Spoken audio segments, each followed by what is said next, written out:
Our next guest also signed that letter. New Hampshire Senator Kelly Ayotte is a member of the Armed Services Committee. Senator, what is your major concern? My major concern is that the American people deserve to know answers as to what happened in Benghazi. Before, we know that there were 2 prior attacks on the consulate, including one in June where there was a hole blown in the security perimeter that 40 people could go through.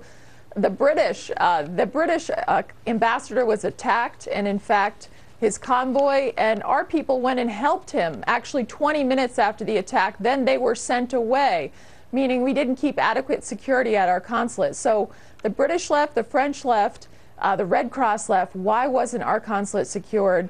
What did the president know about the prior attacks on the consulate? We have written to the president because a group of us have written about a half-dozen letters to he and the administration so far. They have not answered our letters about prior security. During it, why were requests for assistance denied to those 4 brave Americans there who were murdered? And finally, afterwards, why did they tell the American people that this was a spontaneous reaction to a video when that was not true? In fact, emails went to the White House within 2 hours letting them know it was attacked to a terrorist event. So this is really disturbing. The American people deserve the truth. And frankly, we've written already a half a dozen letters, John. They've not answered us. They're stonewalling us. And I think they're trying to run out the clock till this election.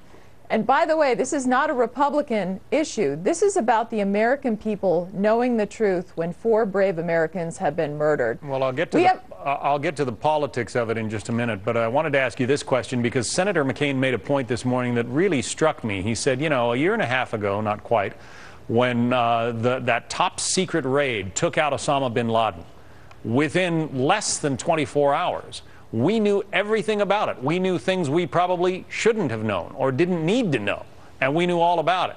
Why do we know so little about what happened in Benghazi and how we responded to it? John, what worries me the most is that this didn't fit the administration's narrative. You remember the president kept running, saying Al-Qaeda is on the run. We got Osama bin Laden, and I don't think they wanted to come out and call this what it was, a terrorist attack. Whereas when it came to revealing SEAL Team 6 and also some very important intelligence programs that put people at risk when it made them look good, all of those details were forthcoming, even if they were going to impinge our national security. So I think that's a very important issue. One other very important issue, by the way, apparently we have a Tunisian individual in custody that was captured in Turkey.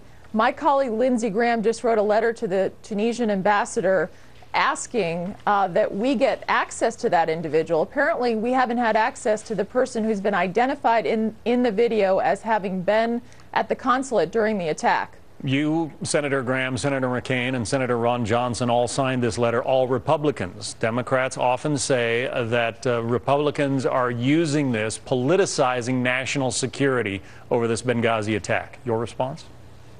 There's absolutely nothing political when 4 brave Americans have been murdered in a terrorist event, and we need to get to the bottom of it to make sure Americans are protected. And by the way, with Al-Qaeda on the rise, as much as the president says, then we need to make sure that the American people are protected. That is our foremost responsibility, and the Commander-in-Chief, the President of the United States, has to answer these questions. This is incredibly important. What's been most shocking, in fact, I'm glad that Fox has been covering this, is that more mainstream media outlets aren't asking these hard questions that need to be asked, important questions that the president should know. Obviously, he knows what he knows. Was he told about the prior attacks? Why was this representation made by the administration that it was a reaction to the video? Our president has to answer these questions. We're going to continue to ask those questions as well. Thank you. Senator Kelly Ayotte of New Hampshire, Armed Services Committee. Thank you. Thank you, John.